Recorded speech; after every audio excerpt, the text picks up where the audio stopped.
Right. నమస్తే, welcome to Andhraprabha.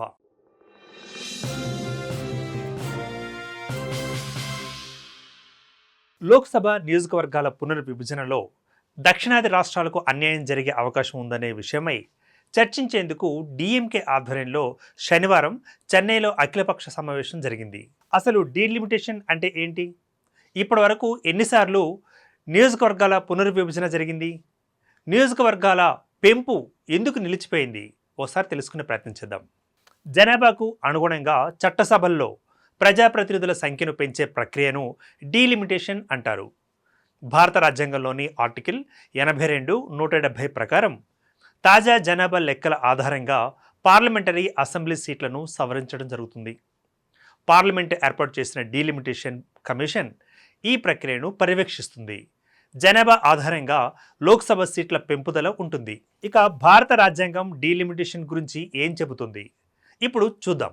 భారత రాజ్యాంగంలోని ఆర్టికల్ 82, 170 ఆర్టికల్ ద్వారా డీలిమిటేషన్కు సంబంధించి స్పష్టమైన గైడ్లైన్స్ ఉన్నాయి.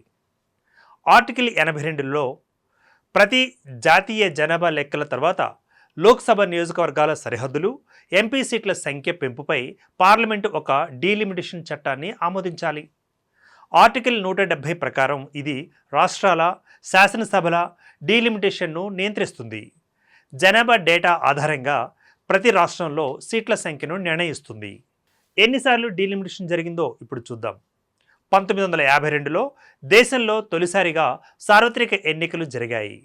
1951 జనాభా లెక్కల ఆధారంగా 1952లో డీలిమిటేషన్ జరిగింది. 1952లోనే 489 ఎంపీ సీట్లతో ఎన్నికలు జరిగాయి. 1963లో మరోసారి డీలిమిటేషన్ జరిగింది. ఈ సమయంలో 489 నుంచి 522 వరకు ఎంపీ సీట్లు పెరిగాయి. 1973లో 545కు ఎంపీ సీట్లు పెరిగాయి. ఇప్పటి వరకు ఎంపీ సీట్ల సంఖ్య తగ్గలేదు. 1976లో 42వ చట్ట సవరణ ద్వారా డీలిమిటేషన్ ప్రక్రియను నిలిపివేశారు. జనాభా నియంత్రణను ప్రోత్సహించడం, అధిక వృద్ధి రేటు ఉన్న రాష్ట్రాల ఎన్నికల ప్రయోజనం పొందకుండా నిరోధించడమే ఈ సవరణ ఉద్దేశం. 2001లో 84వ సవరణ ద్వారా 2026 వరకు దీన్ని వాయిదా వేశారు. వచ్చే ఏడాది డీలిమిటేషన్ జరుగుతుంది. 2001లో కూడా డీలిమిటేషన్ పెంచడం జరిగింది. ఇక ఈ సమయంలో నియోజకవర్గాల సరిహద్దులను పునర్విభజించడం జరిగింది. లోక్సభ, రాష్ట్ర అసెంబ్లీలోని మొత్తం సీట్ల సంఖ్య మారలేదు. దక్షిణాది రాష్ట్రాల నుంచి వ్యతిరేకత కారణంగానే నియోజకవర్గాల పెంపు తగ్గించలేదు. డీలిమిటేషన్తో దక్షిణాదికి నష్టమా? ఇప్పుడు ఇది చూద్దాం. కరోనా కారణంగా 2021లో జనాభా లెక్కలు నిర్వహించలేదు. 2026 నాటికి భారతదేశ జనాభా 1.42 బిలియన్లకు చేరుకుంటుందన్న అంచనా.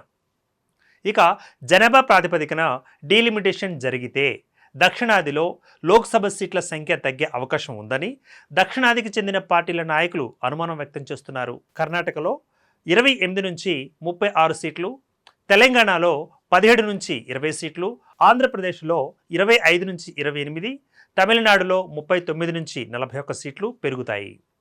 కేరళలో 20 నుంచి 19కి తగ్గే అవకాశం ఉంది. జనాభా నియంత్రించినందుకు దక్షిణాదిలో తక్కువ సంఖ్యలో ఎంపీ సీట్లు పెరుగుతాయి. ఉత్తరప్రదేశ్లో 80 సీట్ల నుంచి 128కి, బీహార్లో 40 నుంచి 70కి పెరిగే అవకాశం ఉంది. అయితే డీలిమిటేషన్లో దక్షిణాదికి ఎలాంటి నష్టం జరగదని కేంద్ర హోంశాఖ మంత్రి అమిత్ షా చెబుతున్నమాట. ఏ పరిణామం ఎలా దారితీస్తుందో వేచి చూద్దాం.